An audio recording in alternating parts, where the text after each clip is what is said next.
finally, after a few weeks of a drought, we have some really interesting spoilers from the 9.2 PTR, like legit actual information. This time, we have some insanely interesting visuals as we just got a brand new Jailer model, super mysterious and confusing at the same time. The exact context is unclear, but we have a ton of new info to examine as we essentially got a robot Zoal that seems to be defeated, but also has the runes in the same hole in his chest as the current model that you're all familiar with. So what is this prototype Jailer model? Could this be the key to learning the actual origin of Zoal?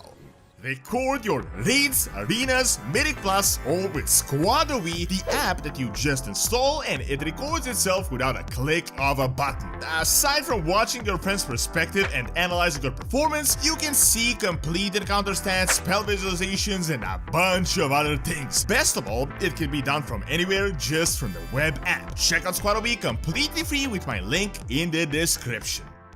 If you remember, as soon as 9.2 PTR started, we learned that we'll be fighting 3D printed Eternal Ones, which was incredibly confusing as well as interesting. So, as you know, Zeroth Mode is the dev keystone, and it is the behind the scenes of the Shadowlands. From the current, albeit scarce information, it seems like there is a Zeroth for every other cosmological force of the chart, as we learned about Zeroth Lumina, for example, which is Zeroth Light, so probably there's other behind the scenes. So the current info seems to confirm that Zeroth Mode is for the Shadowlands, and by the most recent broker chart from the book, this keystone seems to be the most important one, as the life and death cycle apparently is just super important and is super crucial for the balance of the universe. Well, inside Zeroth Mode we have the Sepulcher of the first ones that is somehow tied to the very soul of our world. More than likely Azeroth is being used as an engine, similar to how Argus can empower the Burning Legion, albeit probably not such a malicious manner. While the name Sepulcher still hasn't been unveiled, we know that this Sepulcher is the workshop of the first ones, and by workshop, this would mean that they were probably present here and that they used this realm to create beings, worlds, or whatever else. Blizzard already confirmed in that dev preview that Zeroth Mode is like the testing grounds. Think of it, how do you have an engine of a game when you actually make a game? Well, this is the engine of the universe, like the dev island where they test everything out. It is like the behind the scenes. So seemingly the first ones made beings here, tested them, made various prototypes and versions of whatever else. They probably tested gravity, water, and a bunch of other environmental factors. Now, that is cool and all, but how does this lead us to the prototype Pantheon, and most importantly, this brand new Jailer model? Well, it seems like in the Sepulcher, the Jailer had the Pantheon of Death printed, or as is described, he had them activated to a proxy, meaning that they were already present here. This is what the Encounter Journal says. The first iteration of the Immortal Council was not put into use because their ideals were too extreme. With the enemy at the gate, Lehiwim has little choice but to reactivate these dangerous prototypes. This, in my opinion, completely confirms that the Eternal Ones were created by the first ones directly, and that there are various versions around,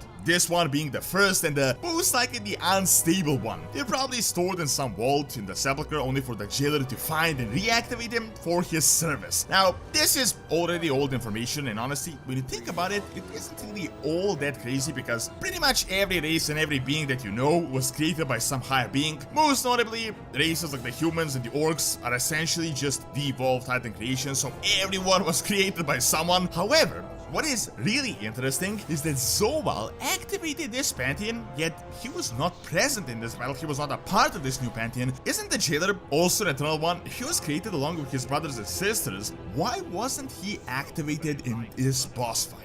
Well, we just datamined a model that confirms that there is in fact a prototype version of Zoal that we will see in 9.2 at some stage. Keep in mind, we have only datamined the model, we don't really know the context, whether this is a part of a boss fight and cinematic, or if this is just like a deactivated model we will run into in some vault, but we do have some interesting leads to look towards in order to make sense of this entire mess. When you look and examine the model, this is 100% Zoal, this is just without a doubt, and he pretty much looks exactly like the prototype Pantheon that we will face off in the Sepulcher, just not active. He is also very robot-like, which indicates that he was created along with his family in the workshop of the first ones. However, as soon as you examine this, you might realize that things are not really adding up. So we have the Jailer model, which is seemingly an early version of him, yet he has the runes carved into him, which, if you remember the lore, it was Primus that created domination magic and the runes carved into his skin specifically to bind him within the maw, but this happened like ages later. Additionally,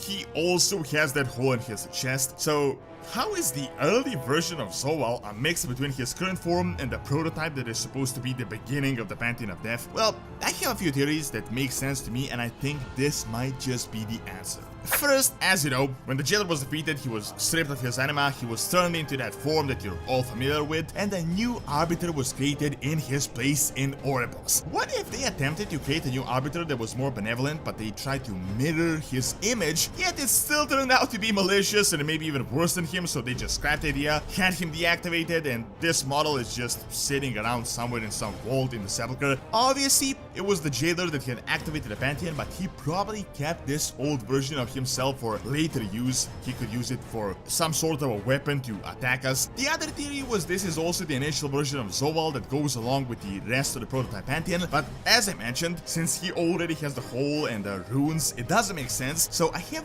one more theory that in my opinion is the most likely one. I believe that this model, this dead robot thing that is on his knees, is actually Zoal's model as we defeat him. As you may already be aware, and if you're not, obviously huge 9.2 spoilers, but we do manage to defeat the Jailer at the end of this patch. I know, huge surprise. There was a death animation, but that was only one part of the defeat puzzle, so it is entirely possible that once Zoal is defeated and he dies, we manage to get him for good, we drain his anima, and all that remains of Zoal is literally the bare bones, his own creation schematic, the prototype that he once was all those countless eons ago. Honestly, to me, this makes the most amount of sense. Keep in mind, the Jailer absorbed a ton of anima, literally tons and tons and tons of anima, all those souls that went into the maw, all those artifacts or whatever else he took. So it would be logical that we get him, we strip his body of all the anima in order to return Shadowlands into balance. So we take his stuff in order to counteract the drought that lasted for a few years now to get things back to normal, which aligns with the creation of the new Arbiter, Pelagos, and just Shadowlands being brought back to normal. Additionally, as he is a godlike being, some magic ritual might be the only way to ultimately get rid of him for good, as obviously they couldn't just simply eliminate him all those years ago, which is why they had him imprisoned within the maw and why this entire thing essentially happened. So Zoal is stripped to the prototype, but the scars are so deep that they remain even in this initial versions. So we have the robot, the original creation, as well as the hole in the chest and the runes carved into him, because keep in mind,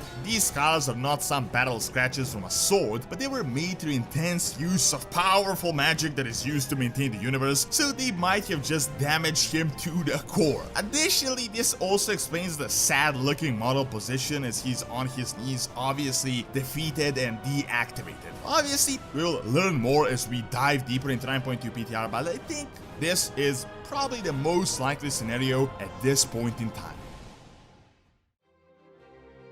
Thank you for watching. Check out the rest of the guests will be free by clicking on the screen, and check out Doronsmovies Academy for videos on real world history. See you next time.